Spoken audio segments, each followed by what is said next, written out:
ที่นี่สถานีวิทยุ FM 104.50 เมกะเฮิรตซ์วัดฝายหินมหาวิทยาลัยเชียงใหม่จังหวัดเชียงใหม่รายการต่อจากนี้ไปขอเชิญท่านผู้ฟังทุกท่านเข้าสู่รายการดีมีคุณค่าน่าติดตามรายการเกษตรเพื่อชีวิตดำเนินรายการโดยกลุ่มรักเกษตรประสานงานโดยนายพิชัยคงพิทักษ์คณะเกษตรมหาวิทยาลัยเชียงใหม่หมายเลขโทรศัพท์053944030ขอเชิญทุกท่านติดตามรับฟังได้ณบัดนี้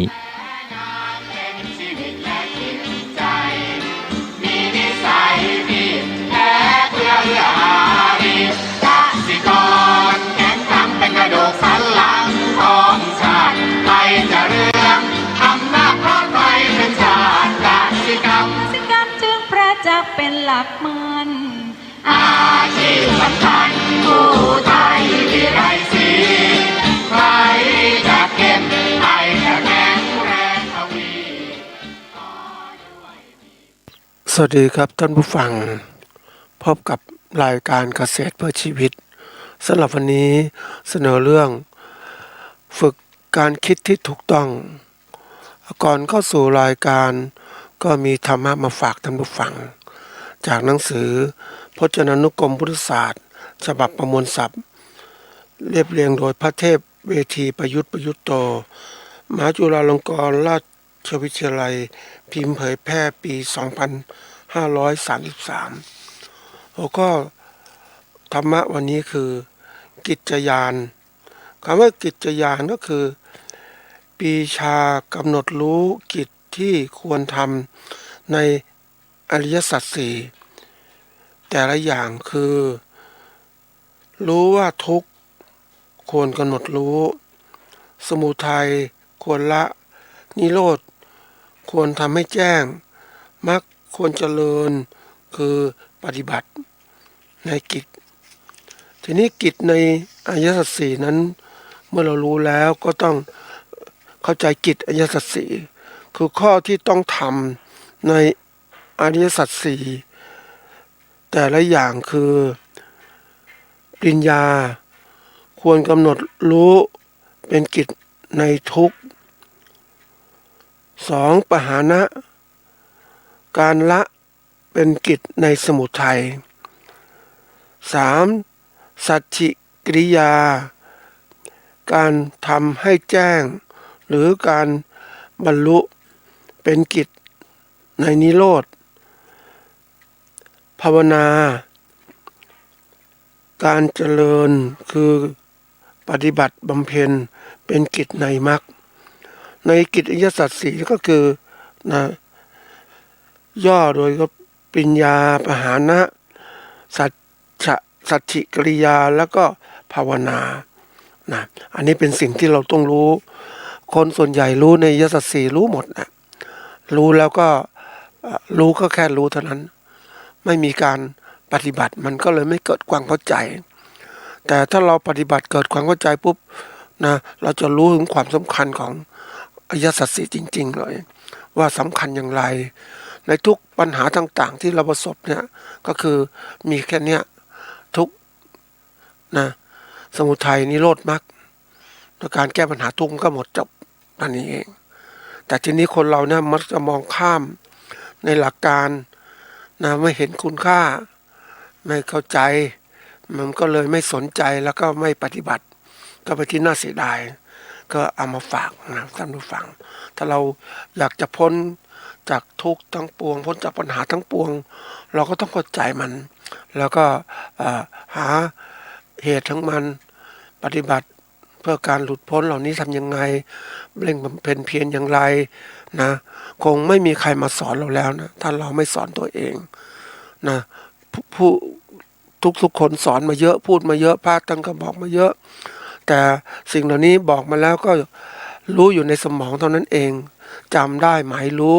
แต่ไม่เคยปฏิบัติก็เป็นที่น่าเสียดายว่าเราก็ไม่เข้าใจถึงความเป็นจริงก็ฝากไว้เป็นข้อคิดนี่คือ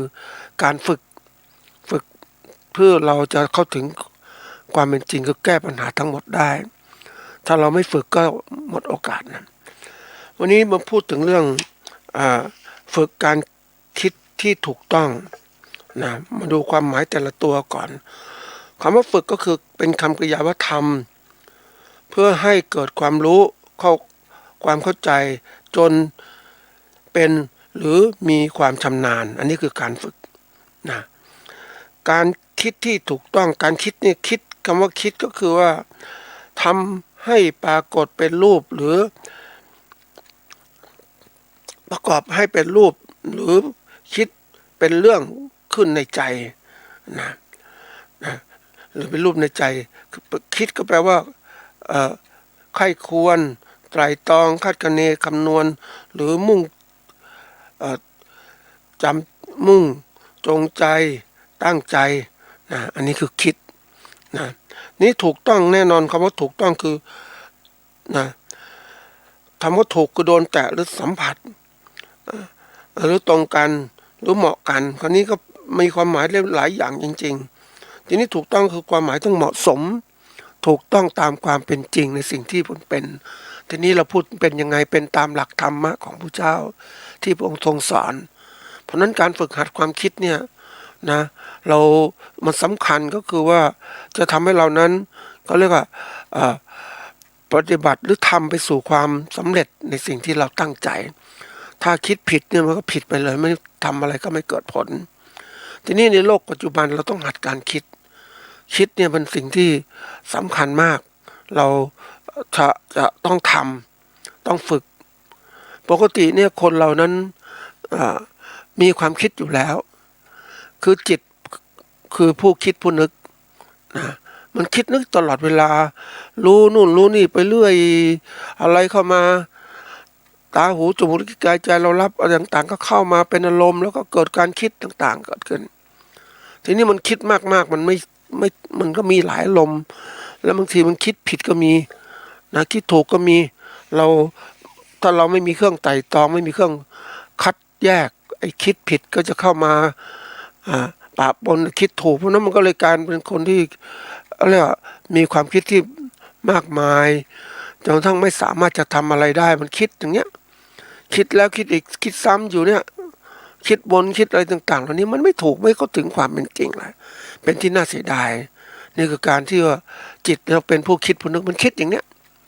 ทีนี้เมื่อไรก็ตามถ้าเราคิดถึงเข้าหาความถูกต้องได้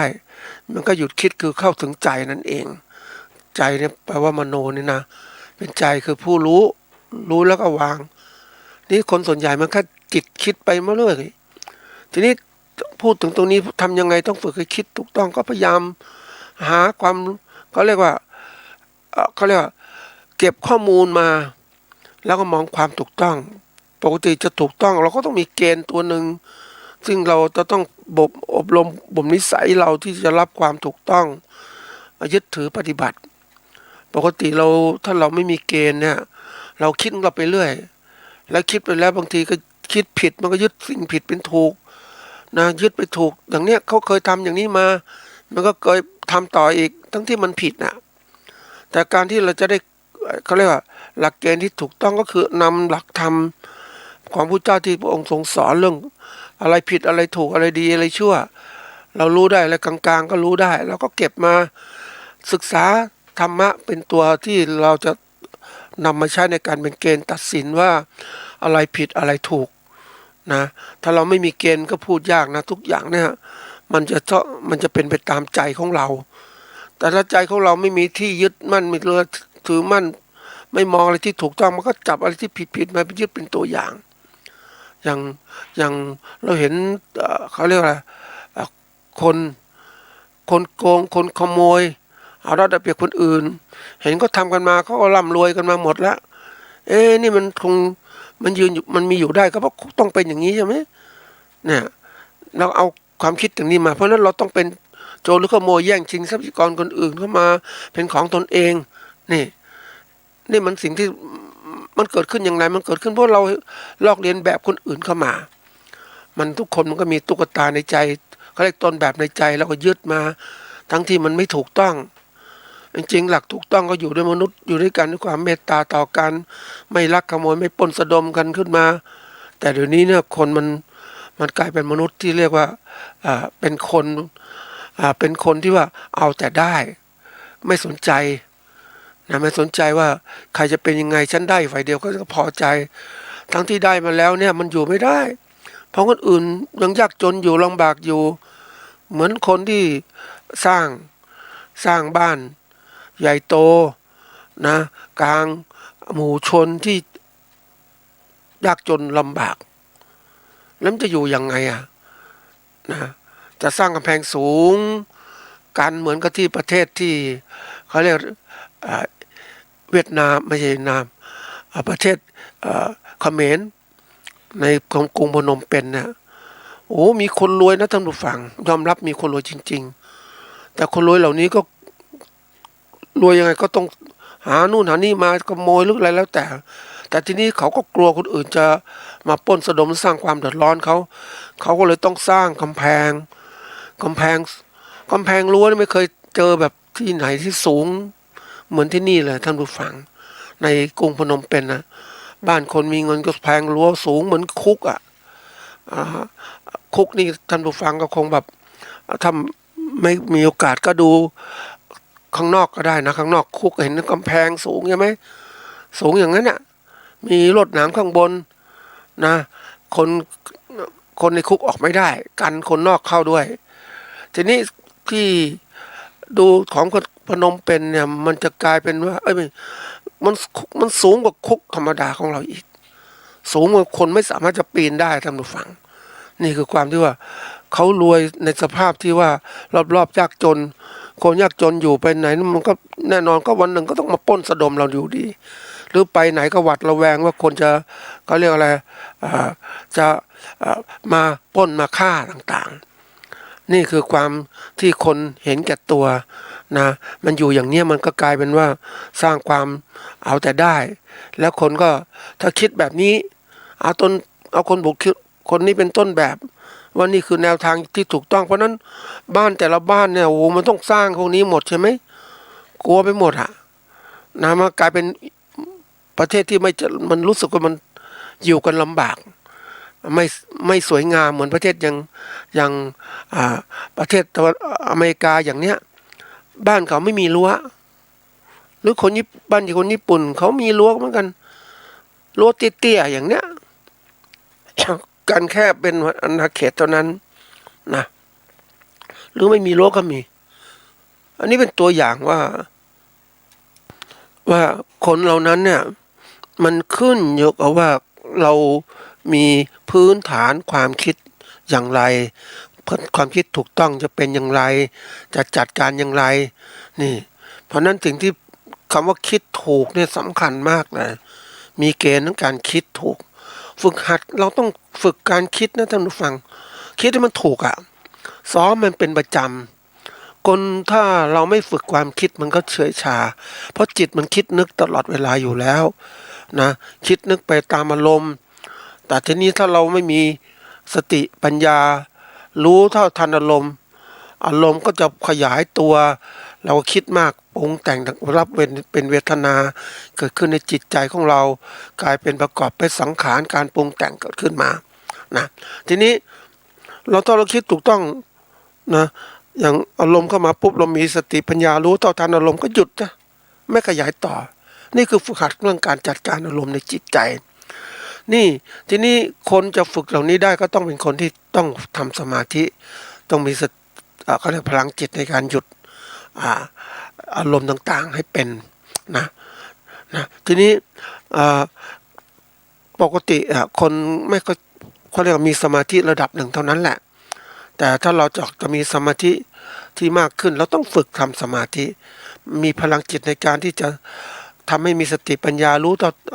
ทันอารมณ์ที่เกิดขึ้นทีนี้ปกติธรรมดาคนมีสมาธิระดับหนึ่งก็คิดได้อะไรเงี้ยทีนี้เราคิดให้เป็นนะท่านผู้ฟังเรื่องสำคัญคือการหัดคิดให้เป็นเนี่ยนะมันเกี่ยวข้องกับการที่เราจะทำงานประกอบการต่างๆของเรามันเกี่ยวข้องจริงๆนะถ้าคิดไม่เป็นประการแรกเนี่ย เราคิดเรื่องของที่ว่าเราจะต้องทำงานทำประกอบก็เรียกประกอบกิจการของตนเองนะเนี่ยเราประกอบกิจการตนเองแล้วก็มุ่งมองในการที่จะหาทาง แก้ ก้ไขพัฒนาแล้วก็การงานของตัวเองให้ดีขึ้นนะอย่างการเกษตรเราดีขึ้นยังไงหาทางพัฒนาอย่างไรนี่เราคิดของเราระดับนี้มันอาจจะไม่พอเราต้องคิดหาทางพัฒนาความคิดให้มันดีขึ้นก็ต้องไปก็เรียกไปเรียนไปศึกษาตำรับตำราหรือการพูดคุยสอบถามผู้ประสบความสำเร็จนะสัมภาษณ์เขาเป็นยังไงหรือเราก็ไปดูงานนะที่คนก็สำเร็จยังไง อันนี้เป็นขั้นตอนนะท่านผู้ฟังถ้าเราไม่คิดมันก็ไม่มีการกระทำแต่เราคิดดีถูกทางปุ๊บมีการกระทำเราก็ไปหาความรู้ใหม่ๆที่เกิดขึ้นอย่างต่างประเทศพัฒนาระบบงานเกษตรก็ทำอย่างไรเราไปเห็นปุ๊บกลับมาพัฒนางานของเราสิมันจะเกิดอย่างนี้เกิดขึ้นตลอดเวลาอันนี้คือการฝึกคิดที่มันถูกแต่ถ้าคนไม่ฝึกคิดมันถูกปุ๊บก็อยู่นิ่งๆหรือคิดวันๆนึงเอาทำการเกษตรก็อยู่แค่เนี้ยไม่ต้องคิดอะไรมากพอแล้วนะอยู่แค่นี้แล้วก็มีเวลาเหลือก็ดูละครดูโทรทัศน์ไปหรือไปเที่ยวหรือไปดื่มไปอะไรต่างๆเหล่านี้ไม่คือไม่กระตือรือร้นในการที่จะเตรียมการพัฒนาเพราะว่าวันนี้ถ้าเราไม่เตรียมการพัฒนาต่างๆทั้งหมด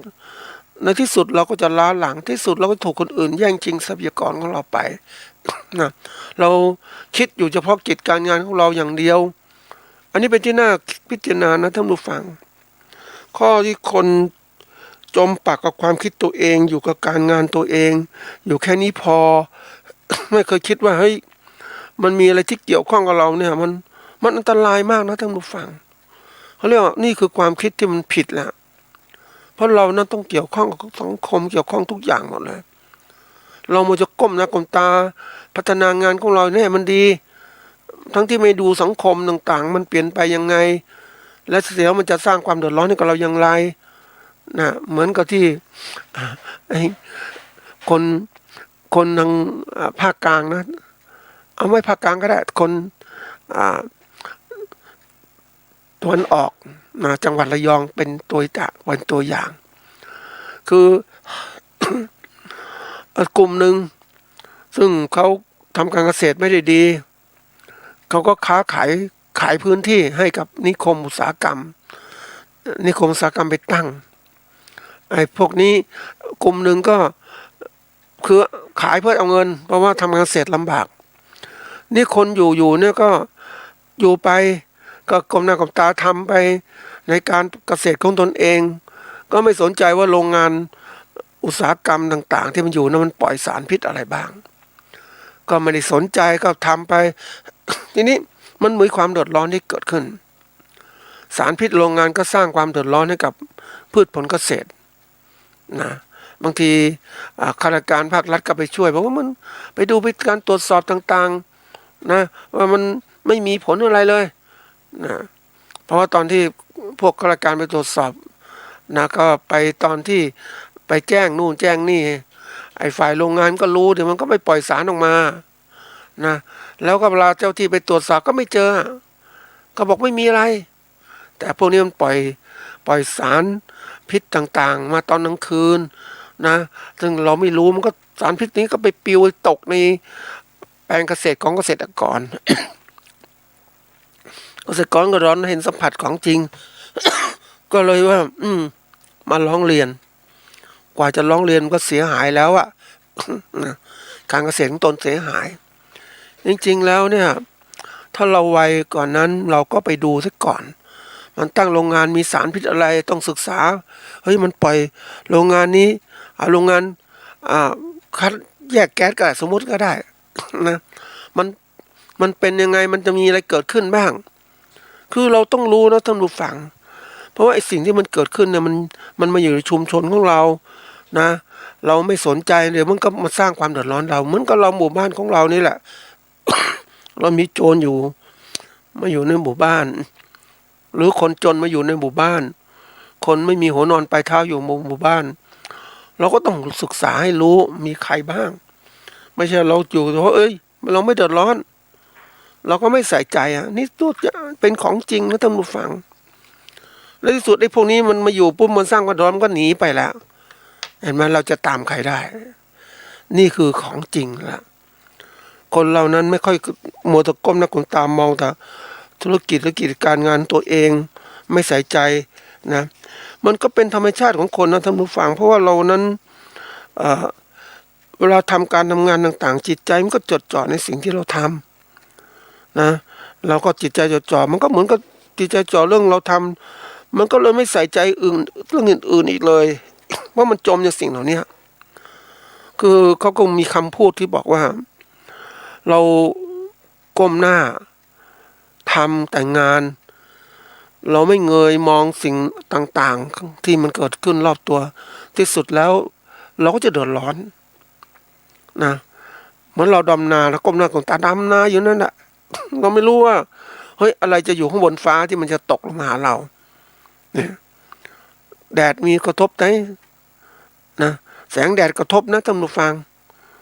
นะเวลาเราดำนาเนี่ยโอ้โหมันก้มหน้าก้มตาดำไปก็นะแต่ข้างหลังเราเนี่ยโอ้ยแสงมันจ้าขึ้นแสงพระอาทิตย์มากขึ้นมันก็ร้อ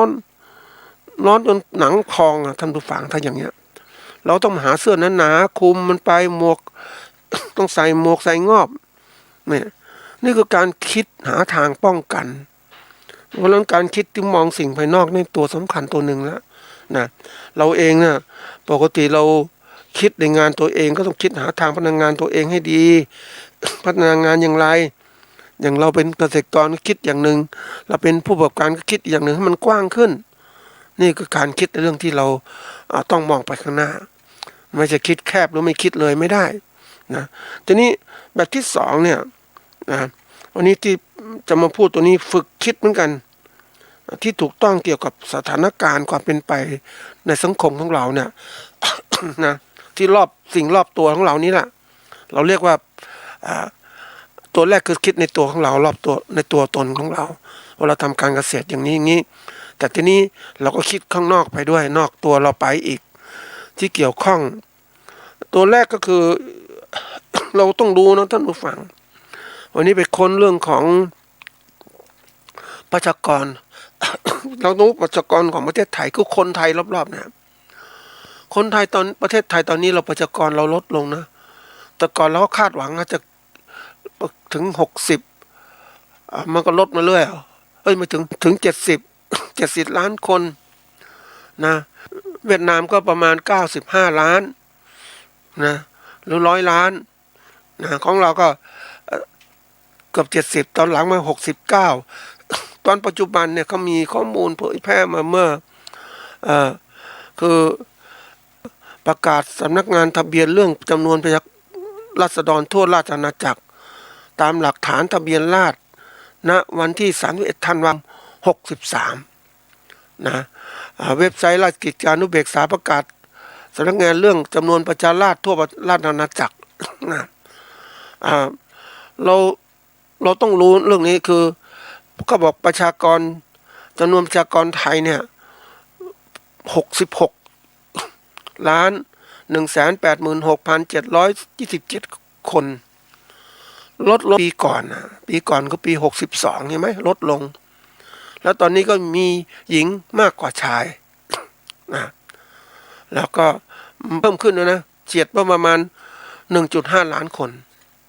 นะทีนี้หญิงมากกว่าชายเพราะอะไรข้อที่หนึ่งก็คือว่าอัตราการเกิดโดยปกติเนี่ยแน่นอนผู้ชายเกิดน้อยกว่าผู้หญิงนะผู้ประชากรเพศหญิงก็จะมีมากขึ้นนะทีนี้ผู้หญิงแน่นอนก็ตายช้าประชากรผู้ชายตายเร็วนะก็ประชากรหญิงก็จะเพิ่มขึ้นอีกนี่คือเราต้องคิดอย่างนี้เพราะนั้นนี่คืออะไร เราคิดถึงเรื่องประชากรเนี่ยมันเกี่ยวข้องสังคมเศรษฐกิจสังคมการเมืองการปกครองมีคนเหล่านี้เกิดขึ้นมาทีนี้เราเองผลิตอาหารเนี่ยนะผลิตสินค้าเกษตรณวันนี้ประเทศไทยผลิตอาหารเพื่อสนองตอบกับประชาชนของประเทศแล้วเนี่ย เพียงพอแน่นอนนะทีนี้มันมากเกินมากเกินปกเราก็ต้องหลังๆก็มุ่งหวังเพื่อผลิตเพื่อส่งออกกันมากเพราะประเทศไทยอยู่ในพื้นที่ที่เหมาะกับการเกษตรของเราการผลิตพืชผล เลี้ยงสัตว์ต่างๆเหมาะมากแล้วก็มีการพัฒนาเกษตรของเราให้เพิ่มให้มากขึ้นมากขึ้นอันนี้นะก็มีการ ขยับขยายประชากรเราแต่ก่อนไม่มากเนี่ยแล้วนี่มันมากนี้คนเราก็ทำการเกษตรเพื่อให้เพิ่มผลผลิตของทั้งด้านปริมาณและคุณภาพผลผลิตสูงขึ้นความหลากหลายของสินค้าเกษตรก็มีมากขึ้นทีนี้มันมากขึ้นแล้วเนี่ยเราตอบสนองต่อความต้องการของประชากรในประเทศแล้วก็ส่งต่างประเทศณปัจจุบันก็ไปได้ดีระดับหนึ่งนะเราก็ผลิตอีกส่งขายอีกพืชพันธุ์ต่างๆนี่ส่งขายเยอะมากนะเราไม่ได้เขาเรียกว่า ไม่ได้ผลิตเพื่อตอบสนองต่อคนไทยบางอย่างเนี่ยยังเคยดูเรื่องของถั่วและญี่ปุ่นนะที่เขามาผลิตในเมืองไทยแล้วส่งไปญี่ปุ่นก็ทำการค้าที่ดีมากนะก็ได้ไปที่นี้ถั่วและมันมีมากขึ้นเนี่ยมันคนก็อยากจะได้รายได้มากขึ้นก็เพิ่มปริมาณผลิตมากขึ้นทีนี้จำนวนโควต้าที่ส่งไปญี่ปุ่นก็มีระดับหนึ่งทีนี้มันสินค้าตลาดใช่ไหมก็กลุ่มนี้ก็มีคนอยากเรียนแบบเห็นกระปุกได้กระปุก มันเพิ่มขึ้นนี่ก็ทำไงก็ขายในทีนี้ขายประเทศมันคนยังไม่เคยชินนะท่านผู้ฟัง ในการกินถั่วและที่ขายอย่างนี้เคยไปดูถั่วและที่เขาเนี่ยนะเขาทำสุกปกติเรากินถั่วและสมัยก่อนนู้นนะเราก็ต้อง นะมันมีถั่วท่านประเภทที่เรียกว่าถั่วและนี่คือเป็นคล้ายๆกับไม้ยืนต้นนะท่านผู้ฟังนะมันถั่วมันก็ถั่วลิสงแล้วนี่แหละถั่วเหลืองนี่แหละแต่มันยืนต้นนะก็เก็บผลแล้วนะทีนี้มันช่วงนี้มันก็เริ่มลดจำนวนลงหรือว่าจะน้อยลงทีนี้ไม่พอก็เอาถั่วเหลืองมาต้มนะที่เราผลิตตรงญี่ปุ่นคือถั่วเหลืองฝักสด ทีนี้ไอ้ถั่วเหลืองฝักสดที่ปลูกกันง่ายนะปลูกกันแล้วก็ปลูกทีนี้เก็บทำเมล็ดเป็นถั่วเหลืองต่างๆนี่ทีนี้คนอยากกินฝักสดก็เริ่มมี การผลิตมามากทำยังไงต่อก็เลยมาการที่ว่ามีการที่ทำให้พร้อมกินเลยคือต้มแล้วใส่เกลือแล้วก็เอามาขายทีนี้มันอาจจะไม่สะดวกเลยมีการแช่แข็งนะจะออกมากินก็เอาละลายน้ำแข็งเนี่ยก็กินได้ละคือความสะดวกรวดเร็วที่นี้มันมีมากท่านผู้ฟังมันมีมากจากความรู้เรื่องกับถั่วเหลืองส่งนอกแต่มาให้คนไทยกินคนไทยยังไม่ชำนาญในการกิน นี่ทีนี้ที่ตรงนี้ต้องคิดเพราะอะไรก็คิดว่าเราผลิตมาสินค้าเกษตรเราเนี่ยต้องมุ่งมองถึงความนิยมของคนในสังคมเราด้วย เมื่อยิ่งประชากรเราลดน้อยลงนะเป็นสิ่งที่ต้องพิจารณาลดน้อยลงเนี่ยแล้วใครจะกินผลผลของเราเห็นไหมถ้าเราไม่คิดเราเป็นเกษตรกรธรรมดาหรือผู้ประกอบการธรรมดาผลิตมาแล้วขายสินค้าไม่ได้ทำยังไง เราต้องคิดแล้วนี่คือการหัดคิดที่ถูกต้องก่อนของเรานี่มาคิดว่าต่อไปในเรื่องของประชากรไทยมันมีหลายอย่างนะประชากรไทยตอนนี้อัตราการเกิดก็ลดน้อยลงอีกนะคาดว่าปีหน้าเนี่ย65เนี่ยประชากรเราจะลดลงอีก ลดลงเพราะอะไรลดลงเพราะว่าอัตราการเกิดน้อยลง นั้นคนตายเนี่ยก็ตายก็กลายเป็นว่าตายเนาะช้า ยังแต่การเกิดน้อยลงเพราะว่าคนรุ่นใหม่ไม่ก็แต่งงานกันบางคนอยู่อันนี้ก็เป็นเรื่องจริงนะท่านผู้ฟัง สังคมเมืองเปลี่ยนไปหญิงชายอยากแยกอยู่เป็นโสด ไม่ก็แต่งงานหรือแต่งงานก็ไม่มีลูกหรือมีลูกก็น้อยลงอีกก็แบบประเทศญี่ปุ่นสิงคโปร์ต่างๆเกาหลีอย่างนี้ก็เนี้ยเพราะฉะนั้นอะไรจะเกิดขึ้นนอนว่าคนเกิดน้อยกินก็น้อยนะแล้วก็การกิน ตามเพศและวัยนะเด็กเกิดเนี่ยก็ต้องการกินอาหารที่เหมาะกับการเจริญเติบโต นะแก่คนเฒ่าก็กินอาหารประเภทที่เรียกชะลอวัยไม่ให้แก่นะเพราะฉะนั้นลักษณะอาหารมันก็แตกต่างกันเพราะฉะนั้นบางทีเราผลิตอาหารต้องดูเหล่านี้นี่คือ สังคมของคนไทยที่จะเริ่มเปลี่ยนไปแล้วนะในที่สุดแล้วก็เห็นนะท่านผู้ฟังอย่างประเทศญี่ปุ่นเนี่ยขาดแคลนแรงงานมากเลย จนกระทั่งต้องมีแรงงานคนต่างประเทศเข้าไปอยู่ในญี่ปุ่นทำงานหรือไม่คนโรงงานญี่ปุ่นก็ย้ายโรงงานจากประเทศญี่ปุ่นไปอยู่ประเทศที่มีประชากรทำงานนะเพราะว่าของเขานี่เนื่องจากแนวคิดของคนเนี่ยคนเรานี่มีความกลัวนะท่านผู้ฟังกลัวความยากลำบากนะได้เคยคุยกับคนที่ต่างประเทศที่เขาญี่ปุ่นอย่างเงี้ยทำไมไม่มีลูกนะเขากลัวมากเลยเพราะว่าค่าใช้จ่ายมันสูง เขาจะต้องดูแลเขาที่พ่อแม่เขามีลูกครอบหนึ่งคนอย่างเนี้ยเพราะนั้นก็เป็นหนึ่งที่ต้องดูแลพ่อแม่นะเพราะนั้นลูกที่เกิดขึ้นเนี่ยมันก็สร้างภาระเขามากขึ้นมันบีบบังคับตัวมันเองนะท่านผู้ฟังสังคมบีบบังคับสังคมเป็นความเศรษฐกิจแบบเนี้ยมันเหมือนกับว่ามันเป็นคอคลอดในการเนี่ยทำให้เกิดปัญหาอื่นตามมา นะมันตามจริงเพราะนั้นการเกิดของก่อนคนแต่งงานก็ไม่อยากมีลูกละบางคนไม่แต่งงานเลยนั่นมันกลายเป็นว่าโอ้โหมันคือกลัวความยากลำบากนั่นแหละที่มันมีอยู่นะอันนี้เป็นตัวสำคัญนะผู้ฟัง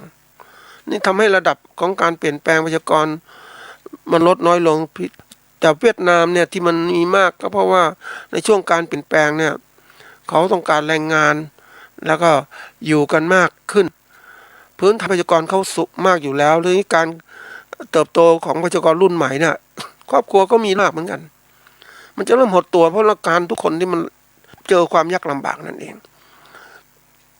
ที่ว่าขณะที่ประเทศไทยเจอปัญหาแล้วเนี่ยโควิดระบาดคนมีความกลัวมากกลัวเพราะนั้นไม่ออกบริโภคสินค้า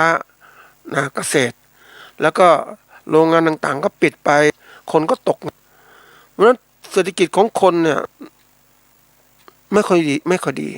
ไม่มีเงินซื้อขณะเดียวกันคนกลัวก็ไม่ออกไปซื้อนะไม่มีการบริโภคที่มากขึ้น ร้านอาหารต่างๆก็ถูกปิดเปิดมีคนไปน้อยคนก็สั่งอาหารทางอินเทอร์เน็ตเพราะนั้นมันไม่เหมือนกับไปนั่งตามร้านที่มา10 อย่าง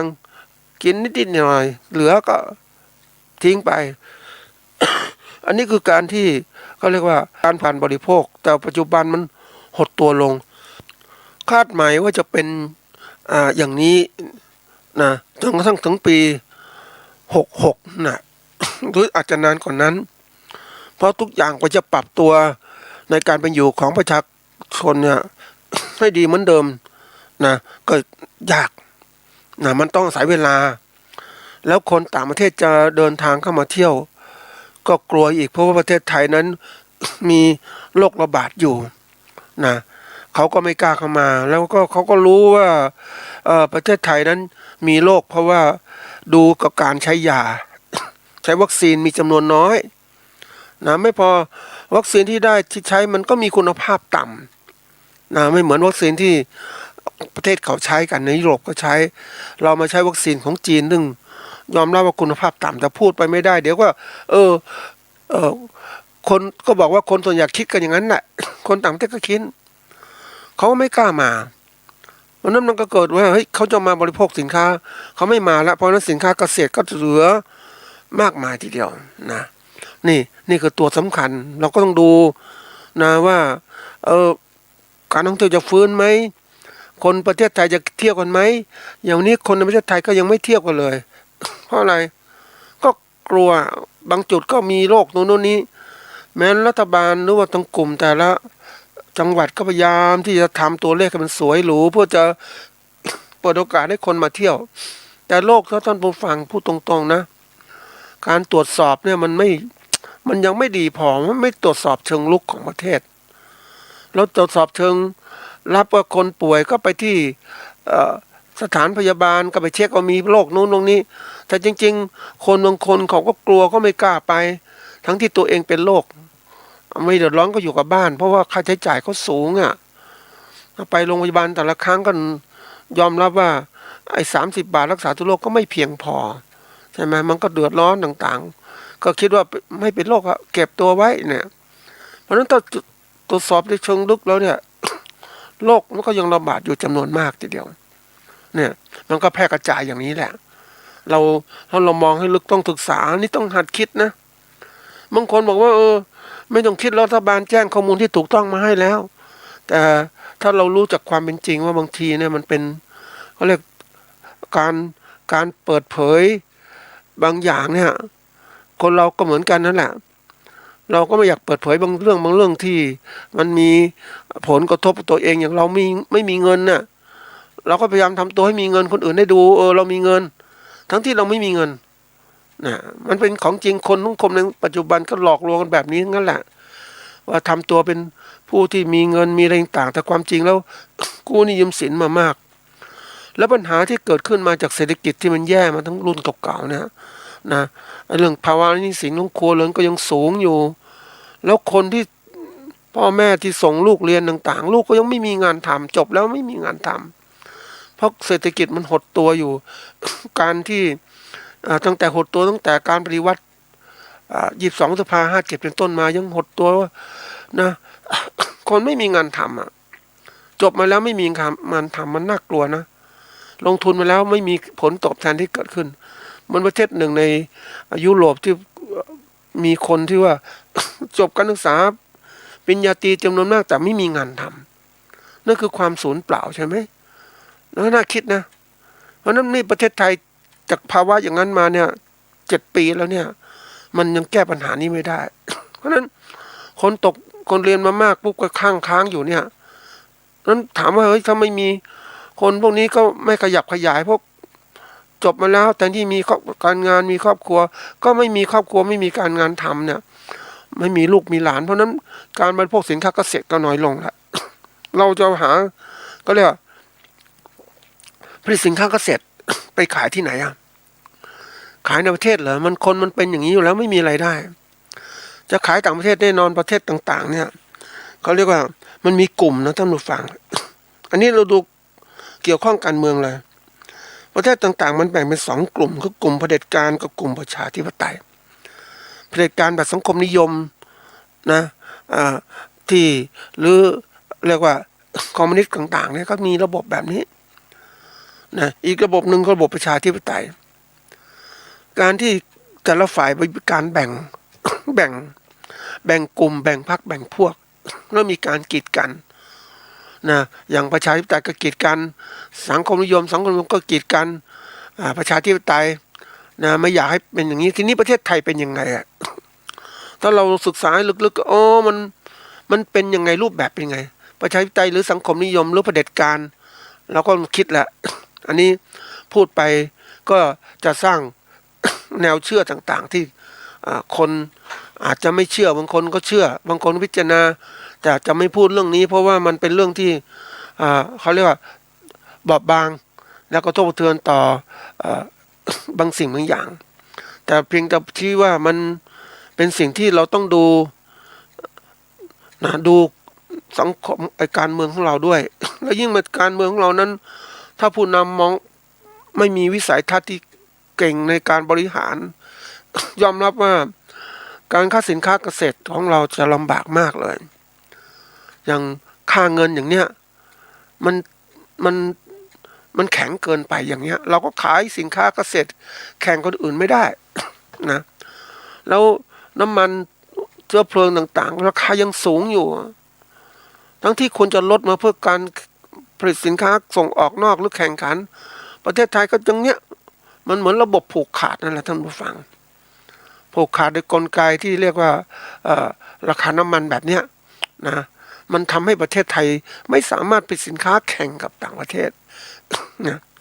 บางประเทศที่เขามีนโยบายในการที่แข่งขันกับต่างประเทศรัฐบาลก็จะพยายามหาวิธีการลดต้นทุนในการผลิตสินค้า เพื่อให้สินค้าไปอยู่ในต่างประเทศเนี่ยราคาถูกคนก็ซื้อ นะแต่ก็มีเทคนิคว่าลดยอมขาดทุนแรกๆนี่แหละเพื่อจะทำให้ผู้บริโภคสนใจสินค้าเขาหลังจากนั้นคู่แข่งก็จะผลิตสู้ไม่ได้ก็ขาดทุนก็เลิกไปถัดมาตัวเองก็จะให้ตัวเองก็เพิ่มราคาได้แหละอันนี้เป็นกลไกโดยธรรมชาติประเทศไทยเราไม่ยกเก่งเรื่องนี้เพราะผู้บริหารเรามองอย่างเป็นอย่างนี้มันอันตรายท่านผู้ฟังกลยุทธ์ในการบริหารธุรกิจมันต้องมองในการที่จะพัฒนาประเทศไทยเนี่ยเพราะประเทศไทยเราผลิตสินค้าเกษตรส่งนอกจำนวนมากนะแต่ถ้าเราไม่มีความที่สามารถในการบริหารที่ดีเนี่ยเราจะลำบากเพราะฉะนั้นธุรกิจเกษตรของเราขยายตัวได้ช้ามากเพราะว่าอะไรต้นทุนมันสูงนะระบบบริหารก็ไม่ดีนะต่างประเทศก็แบ่งกลุ่มแล้วเขาก็อาจจะไม่บริโภคสินค้าไทยอย่างเนี้ยจิตมาตรฐานของเราเป็นอย่างไรนะจริงๆเรามีมาตรฐานในช่วงเวลาหนึ่งพวกเราเนี่ยอยากจะเติบโตเขาเรียกเป็นโคของโลกในช่วงนั้นเนี่ยเราก็มีมาตรฐานสินค้าเกษตรหลายตัวมี GAP มี SCCP ในการที่จะผลิตสินค้านะมันเตรียมการหมดแล้วแต่มาเจอเขาเรียกว่าปฏิวัติรัฐประหารที่ผ่านมาเนี่ยมันพาฉุดไปหมดเลยท่านผู้ฟังนี่คือการที่ไอ้คนที่เข้ามาเขาก็คิดว่าจะเอามามีอำนาจแต่ว่าลืมไปว่าเฮ้ย อำนาจของใครอำนาจการปกครองใช่มันสูงขึ้นแต่อำนาจเศรษฐกิจมันไม่มีแล้วอะการเงินแล้วก็ไม่มีพอทั้งนั้นมันเป็นผลเสียระยะยาวนะเขาถึงบอกว่าการที่เราจะบริหารประเทศมันต้องรู้จักว่าพิจารณาว่า ให้มันไปด้วยกันพร้อมๆกันไม่ใช่สิ่งหนึ่งมากเกินไปนะหรืออำนาจการปกครองที่มันเข้มงวดเกินไปมันก็ขยับขยายไม่ได้นะมันต้องมีแบบประชาธิปไตยที่ขยับไปเป็นนี่มันถึงจะไปได้ทีนี้วันนี้ถ้าพูดถึงว่า เรื่องของเศรษฐกิจสังคมการเมืองเนี่ยยิ่งมาเกิดการปกครองแบบเนี้ยอันตรายอีกนะอย่างตอนนี้ถ้าเราไม่รู้จักการเลือกตั้งเปิด ให้รู้จักการปกครองตนเองนะคือการปกครองเองมันคนทุกคนมันจะรู้สึกว่ามีส่วนร่วมในการเมืองแล้วบางทีก็ต้องยอมเสียสละเงินต่างๆช่วยพัฒนาหมู่ชนของตนเองเพื่อจะสร้างชื่อสร้างเสียงต่างๆเศรษฐกิจมันไหลเวียนนะดีมากแต่ถ้าเรามาปิดอย่างนี้โอกาสนะแล้วขณะเดียวกันประเทศไทยเนี่ยมันถูกปกครองคนที่ สังเกตนะท่านผู้ฟังว่าคนที่ถูกปกครองเนี่ยโดยระบบเผด็จการเนี่ยไม่มีการแข่งขันคนมักจะไม่อยากจะคิดไม่อยากจะทำอะไรไม่อยากกระตือร้นเพราะอะไรมันถูกปกครองทำไปก็ได้นั้นอย่าไปทำเลยเหมือนข้าราชการของเราเนี่ยแหละอยู่เช้าชามเย็นชามก็มีเพราะมันไม่เหมือนกับมันอยู่ไปงั้นทำดีอาจจะไม่ดีก็ได้ทำเพราะปีละขั้นละขั้นอย่างเนี้ยแต่ถ้าเป็นเศรษฐกิจเป็นระบบบบริหารธุรกิจแบบเอกชนเนี่ยมันดูด้วยผลงานมันขยันจะได้ผลงานเยอะก็ได้2 ขั้น3ต้องผลงานมีเงินเดือนมากขึ้นมันแข่งกันอย่างนั้นนะท่านผู้ฟังมันต้องเกิดการพัฒนา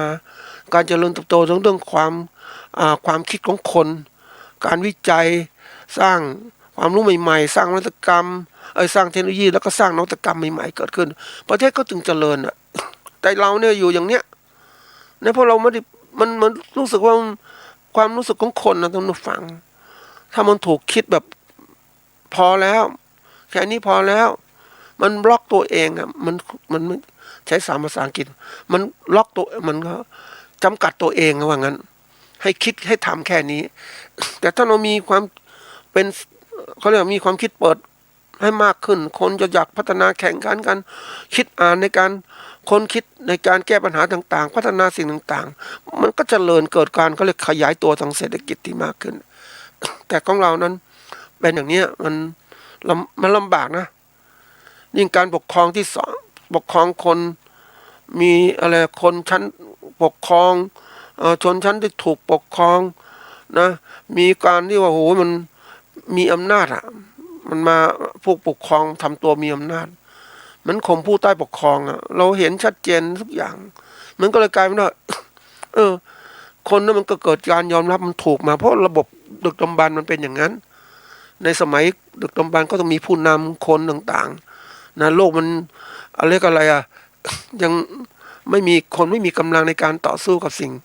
แวดล้อมที่ไม่มั่นคงคนก็ต้องการผู้นำต้องการหัวหน้านะแต่วันนี้มันสิ่งแวดล้อมมันดีอยู่แล้วเนี่ยมันในต่างๆมันต้องเปิดระบบการปกครองก็ต้องเปลี่ยนไปไม่ใช่ปกครองแต่ว่าจริงๆเขาใช้ระบบที่เรียกว่า ประสานงานกันให้มันเดินมาได้ดีทั้งตลอดแต่นี่ใช้ปกครองอย่างเนี้ยจนทั้งแบบขยับตัวไม่ได้ อะไรก็ออกนอกกรอบไม่ได้มันก็เลยการพัฒนาก็ไม่เกิดขึ้นเราเห็นได้ชัดเจนเพราะนั้นวัฏจักรโง่จนเจ็บมันมาแล้วเนี่ยมันเราแก้ปัญหาไม่ได้ละยิ่งมาเจอระบบปกครองแบบนี้นะเพราะนั้น นี่คือเรามองให้จักคิดถึงสถานการณ์นะสิ่งแวดล้อมต่างๆรอบตัวที่นี่มีตัวร้ายที่สุดที่จะเกิดขึ้นข้างหน้าเนี่ยที่พูดมาหลายตอนคือ การเปลี่ยนแปลงสิ่งแวดล้อมที่เกิดขึ้นคนเราต้องไม่รู้จักคิดสิ่งแปลงสิ่งแวดล้อมเนี่ยมันจะอยู่ในชุดจำกัดมากเลยอย่างวันเนี้ยเราคิดง่ายๆนะประเทศจีนสร้างเขื่อนมาเต็มไปหมดแล้วเขาดักน้ำทีละขั้นแล้วก็ได้น้ำไปใช้นะได้ใช้ในที่ต่างๆปั่นไฟต่างๆทั้งหมดเพราะนั้นไอ้ต้นน้ำกลางน้ำของเขาแล้วเรามันคนไปน้ำจะได้น้ำที่ไหนมาใช้อย่างเราบนภูเขาเนี่ยบนดอยสูงของเราเนี่ยคนก็คิดนะไปเจอสวนกาแฟข้างบนดอยช้างเนี่ยท่านผู้ฟังกาแฟที่มีชื่อของเราเนี่ยนะกลุ่มเกษตรกรที่ แต่ก่อนอยู่ด้วยความยากลำบากนะเขาจะขึ้นไปบนดอยก็ลำบากแต่เขาสามารถพัฒนากาแฟติดอันดับแล้วก็ส่งขายต่างประเทศเพราะนั้นถนนขึ้นดอยก็ดีชาวเขาข้างบนก็กลายเป็นคนที่เขาเรียกอะไรมีรถยนต์มีอะไรต่างมัน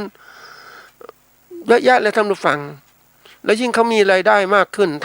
เขาไม่ได้ใช้เงินไปไหนนะเขาซื้อรถซื้ออะไรไปใช้กันสะดวกสบายแล้วเขาก็คิดถึง เจอปัญหาว่าเกิดความแห้งแล้งนะเพราะว่าไม่มีน้ำรดกาแฟเขาก็เลยสร้างบ่อน้ำ เขาเรียกขุดบ่อเก็บน้ำเพื่อให้น้ำซึมซับลงใต้ดินนะเพราะปกติฝนตกมันจะไหลบ่าลงมาใช่ไหมแต่นี้เขาคิดการไกลน้ำนั้นเขาก็มีเงินเนี่ยเขาขุดบ่อเก็บน้ำไว้เพราะนั้น เขาก็ได้น้ำไปใช้แต่ชนข้างล่างมีน้ำไหมไม่มีละนี่คือระบบของการแย่งชิงน้ำซึ่งเป็นทรัพยากรสำคัญนะอันนี้เป็นตัวอย่างนี่คือเริ่มการเปลี่ยนแปลงในน้ำมันฝนก็เป็นตัวหนึ่งที่ชี้ว่าเราต้องตกยังไงมันไม่ใช่ชี้คือคนจะเริ่มจัดการเรื่องเรียกว่าปัจจัยการเกษตรของตนเองเพื่อความอยู่รอดทีนี้สภาพแวดล้อมมันเปลี่ยนแปลงกว่านั้นอีกอุณหภูมิที่สูงขึ้นปริมาณอะไรต่างๆที่เสียหายต่างๆนะที่มันมีอยู่เนี่ยมันกระทบกระเทือนต่อการเกษตรของเรามากทีเดียวเพราะนั้นเราเกษตรกรและผู้ประกอบการต้องหัดคิดในสิ่งที่ถูกต้องก็จะทำให้เรานั้นเขาเรียกไม่มีความเสี่ยงในการประกอบการเกษตรคือคำว่าความเสี่ยงคือสิ่งที่เกิดขึ้นทำให้เราไม่ได้ความสำเร็จตามที่เราตั้งเป้าหมายไว้นะเดี๋ยวนี้มันเสี่ยงมากนะท่านผู้ฟังเสี่ยงทุกตัวเลยยิ่งการเกษตรของเราไม่เหมือนเดิมนะ เราไปบอกว่าอยู่เหมือนเดิมไม่ใช่แล้วมันเสี่ยงอาชีพเกษตรเสี่ยงเพราะว่าเสี่ยงเพราะปัจจัย ทางการเกษตรมันเปลี่ยนแปลงเร็วมันคาดการไม่ได้คุมไม่ได้นะเพราะนั้นเกษตรกรก็กลายเป็นว่าไปทำงานเป็นลูกจ้างดีกว่าไม่ต้องรับผิดชอบความเสี่ยงภัยเพราะนั้นรับเงินอย่างเดียวมันจะได้น้อยก็ทำไปสบายแล้วก็เกษตรของเราเนี่ยแน่นอนว่าผลิตมาเจอปัญหานู่นปัญหานี่ผลิตผลไม่ได้ตามเป้าหมายมีโรคศัตรูระบาดเยอะแยะไปหมดเลยยังนี่มาเจอพ่อค้าที่เอาเปรียบนะคือไม่พิจารณาราคาซื้อสินค้าที่เป็นไปตามปัจจัยการผลิตเอาแต่กดราคเขาก็ไม่มีรายได้เขาก็อยากจะเลิกนี่ไม่มีใครอยากจะผลิตแล้วนี่เป็นเรื่องเขาผลิตอยู่ปัจจุบันท่านผู้ฟังก็รู้บางตัวเนี่ยผลิตเพราะว่าเขาไม่รู้จะทำอาชีพอะไรแต่ถ้ามีอาชีพอื่นก็ไปแล้วนะนี่มันเป็นอะไรที่แบบมันกดดันมันกดดันทุกด้านทั้งความยากลำบากที่เกิดขึ้นเพราะฉะนั้น นี่คือปัญหาเกษตรนะที่มันเกิดขึ้นมามากมายเราต้องหัดคิดถ้าเราไม่คิดเราก็ไม่รู้จักแต่คิดไปบางคนบอกคิดทำไมปวดหัวเปล่าๆแต่คิดเพื่อจะหาหนทางการแก้ไขปรับปรุงว่าทำไงอยู่รอดอย่างไรแต่ถ้าไม่รู้จักคิดเนี่ยมันก็กลายเป็นว่า ที่สุดไอ้สิ่งที่มันจะกระทบเรามันกระทบมากเราไม่มีโอกาสปรับตัวเลย